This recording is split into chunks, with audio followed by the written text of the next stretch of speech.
Hello and welcome to this week's edition of the Snakebite. I'm not James Simpson, but I'm here with Brian Pereira for what should be an exciting episode full of sports from basketball, softball, baseball, and swim. A lot to cover today. Let's roll that intro.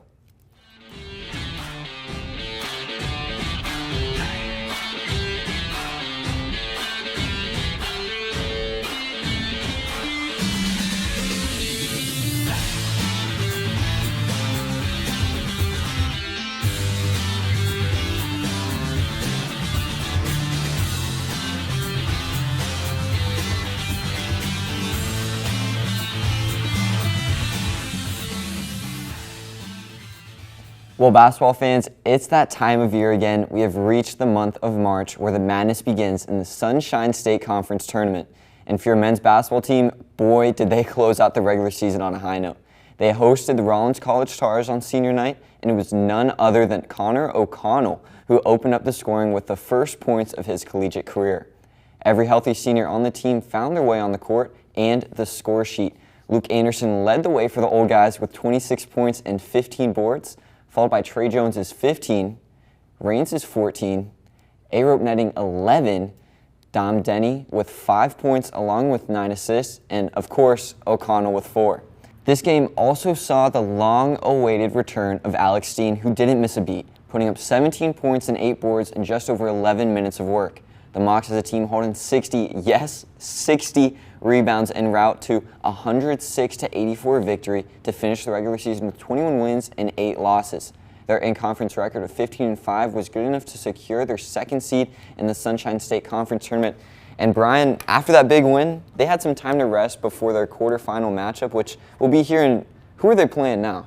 Carl, they were able to find out who they were playing. That's the 7th-seeded Berry Buccaneers last night. The two teams did split the regular season series against each other, with each team winning their home game. That game concluded after our production time yesterday afternoon. So for results, you know where to go, FSCMocs.com. 𝙏𝙀 𝙎𝙉 has been selected as one of 16 players to compete in the Fan Vote Dark Horse Dunker competition, starting March 4th, going all the way through March 29th. The competition is an online fan vote that will help determine one of 8 spots at the State Farm College Slam Dunk and 3-Point Championships in Phoenix, Arizona on April 4th.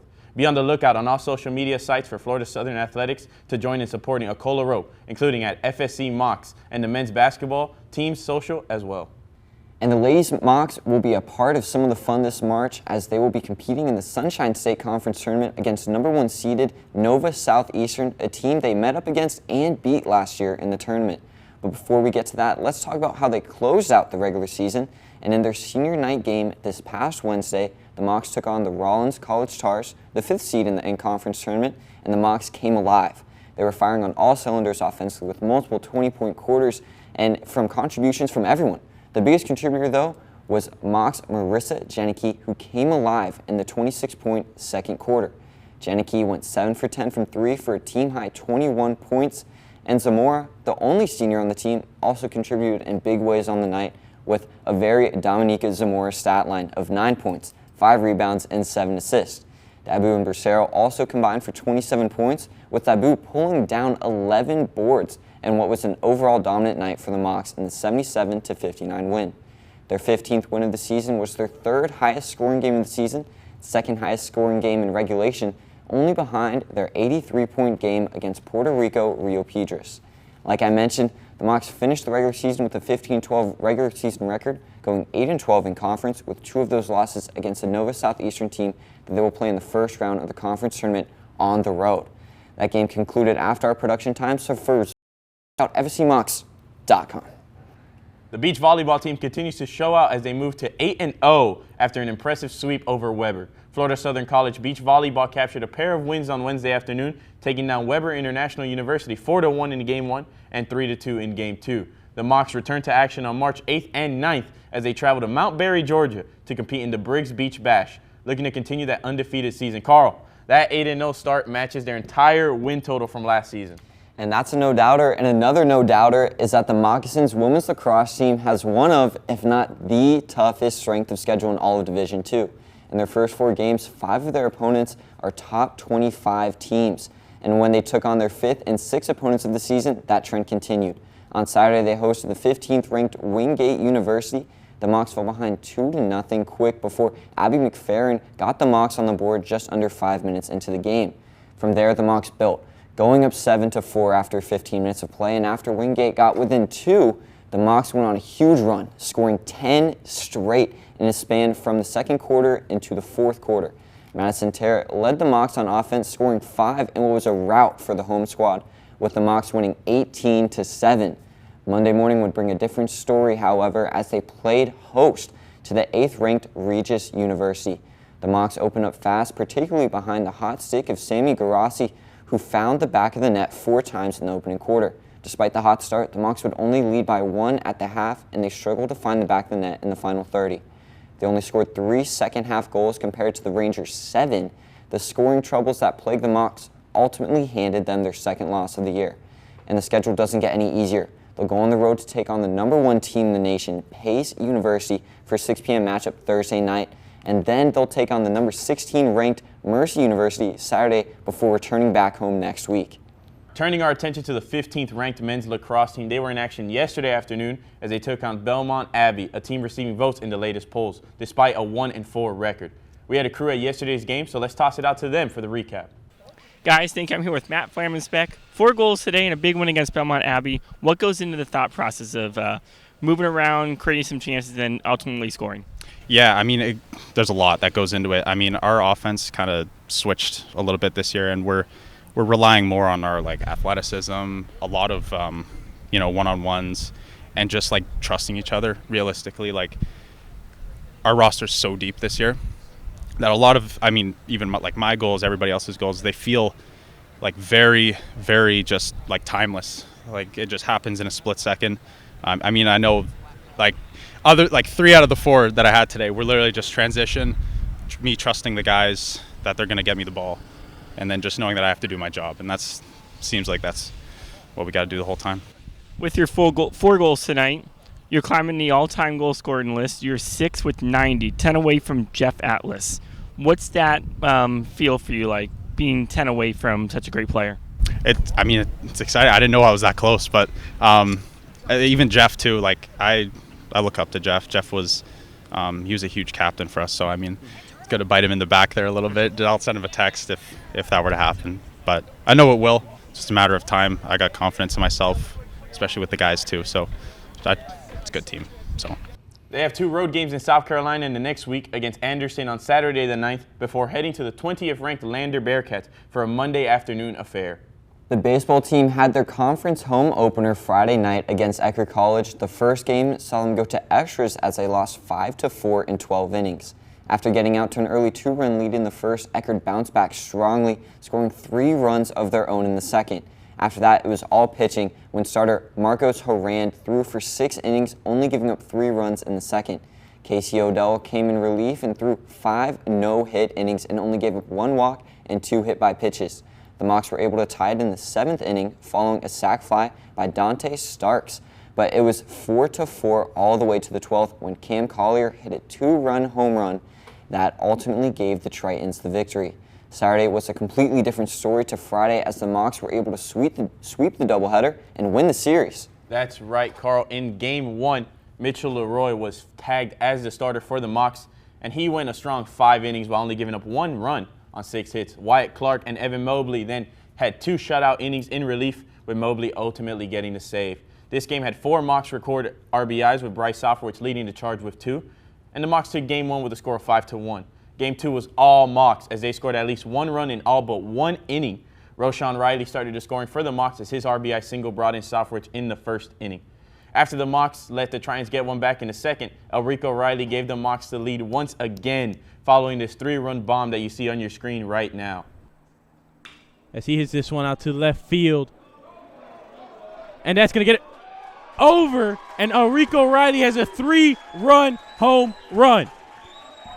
Every single starter for the Mocs recorded a hit this game, with 7 of them having at least 1 RBI. And leading the team in that category were both Rileys, as Elrico had 5 and Roshan had 4. The Mocs won Game 2 of that doubleheader with a score of 17-7 and improved to 3-3 in conference. I had the chance to catch up with Elrico after the doubleheader. All right, thanks, guys. I'm here with Elrico Riley. Elrico, 3 for 3 in the second game today. A big home run, 5 RBIs. How do you feel about your performance today? You know, it's just a long road coming. I'm just happy we were able to come out and, you know, just get the win with my team. Obviously, you know, 2 wins today in the doubleheader. You know, you're 3-3 in conference now. You got a long road. You got 2 games on Monday and Tuesday. How are you looking for the rest of the season? How important was winning today? Wednesday was real good. We just needed that momentum back on our side. And, you know, getting that momentum going forward in the season is just going to help us, you know, just get better as a team. So building this team, you know, going to be better. I appreciate it, Rico. Thank you. Thank you. The Mocs had another game on Monday night, this time taking on Kentucky Wesleyan University. Leigh Fisher got the start in this one for the Mocs, and he went 5 innings, only giving up 1 hit and 1 walk. Jaden Ward had a great game in which he went 2 for 4 with 3 RBIs as the Mocs took game 1 of 2 against Kentucky Wesleyan 4-1. And the softball team was in St. Pete this past weekend as they took on Eckerd College. Ashley Blessing got the start in the circle for the Mocs and tossed a complete game, giving up 3 runs on 6 hits while also recording 7 strikeouts. Skylar Ralston led the Mocs as she went 2 for 4. Alongside her was Jaden Bushnell, who went 1 for 2 and had the lone RBI. Eckerd got out to an early 2-0 lead in the second, but the Mocs cut into that, scoring 1 in the 5th. The Trains added another run in the 6th, making a 3-1 game, and the Mocs tried to mount a comeback, but were only able to score 1 run in the 7th and lost 3-2. Carl, they did have the same luck as the baseball team because they were also able to sweep the doubleheader Saturday to win the series just like they did. Amanda Lieberman took the circle in game 1 and went the distance as she pitched a complete game, giving up just 2 runs on 8 hits. The Mocs had 3 players record 2 hits in Kenley Smith, Kate Michael, and Kiki Morris. Ralston led the team with 2 RBIs, and the Mocs win this one with a score of 6-2. Game 2 was yet another close contest as it wasn't until the 5th inning that there was a run scored. Blessing was back in the circle for Florida Southern, pitching a complete game once again, this time only giving up 1 run on 5 hits. Ralston did a solo shot to tie the game at 1 apiece in the 7th, and following back-to-back hits by Shelby Valencia and Bushnell, who later came around to score the go-ahead run. The Mocs hung on to win this nail-biter 2-1. They are back in action this afternoon at Chris Pilato Field taking on King University. If you can't be there in person, you know where you can watch it live, fscmocs.com/live. The men's tennis team has had a busy last week with playing 4 matches since our last show and winning all of them. They started off the slate of matches in Orlando on February 28th with a 4-0 win over Davenport University in their only road match over the week, where the Mocs dominated in doubles matches despite some competition in singles play from Davenport. The Mocs then immediately got back into the swing of things with their matchup against Michigan Technological University, the 29th, where the Mocs leapt off, see what we did there, to another dominant performance, winning the matches 4-0. This dominant performance was yet again predicated on the Mocs doubles dominance by Mario Garros and Chris Fotkow, as well as Ryan Rochiker and George Russell, accompanied by strong singles play too. The Mocs then were able to get 1 day off before returning to action, and guess what? They won again 6-2. This time with a win over Southern New Hampshire University, a team that the Mocs have clobbered in all 8 meetings between the 2 schools. So we'll move on to the final match of the week against number 15 ranked Wingate. In this match, the Mocs had to find a different recipe for success, with Wingate having the upper hands on the double courts, and the Mocs did just that with strong performances on the singles courts and the 6-2 win from Boscovich, Fotkow, Garros, and Jorner. They will have a short break between matches as they travel up to Valdosta, Georgia to continue their winning ways against Georgia State College March 7th. Carl, the women's tennis team also had an eventful week with 5 matches on the schedule. Only able to play 4, though, due to cancellation of 1. But they, like the men, started off in late February with a dominant 6-1 win over Michigan Technological University, where they swept the doubles matches. Unlike the men, though, that was their only match in the Sunshine State as they traveled up to Hilton Head, South Carolina to take on 3 teams in 3 days, going 2-1 into 3 matchups. The first matchup in South Carolina was their lone loss of the trip, falling 3-4 to a 7-1 Tiffin University team that won 3 singles matches, putting the victory just out of reach for the Mocs. However, Florida Southern bounced back in a 7-0 beatdown of Lake Superior State University, where the Mocs showed they were the superior team. I see what you did there. Executing in every facet from singles to doubles play. They then followed this up with their final match in South Carolina against Saginaw Valley State, where it stayed all Mocs all day. In the 7-0 victory for the Mocs, who will look to take on South Region opponent Mississippi College here in Lakeland, March 12th. After dropping a heartbreaker to Miami in the Pick Sweet Cup final just over a week ago, the MLAX ice hockey team will look ahead to nationals. The team will travel up to Westchester, Pennsylvania to take on the best of the best in AAU Division III hockey. They'll open up pool play with a 9:15 a.m. match on Saturday, March 9th, with a matchup against Alvernia University. To keep up with the MLAX on their run in nationals, be sure to check out next week's episode of the Snakebite. You can also check out AAU's college hockey's website and click the AAU Nationals page and scroll for Division III. And the Division II track team made the trip back to Tampa in what was a record-setting night. Both teams dominated placement-wise, with the men having 3 second-place finishes out of the 4 events competed by the men's team. And the top performer for the men was graduate student Alex Guy, who ran the 9th fastest time in program history with a time of 1:54.39 in the 800. The women took care of business as well, with the usual suspects dominating. Jania Johnson and Grace Reed battled it out, finishing 1 and 2 in the 1500, and what was a true battle between the senior and freshman, with Johnson finishing in 4:47.14 to kick off what became a record-breaking night for the MLAX. And Emma Musante did the record-breaking, breaking her own school record with a time of 17:20 in the 5K. This beat her previous school record that was set in March of last year at the UNF Spring Break Classic, where the MLAX will return for their next competition on the 15th.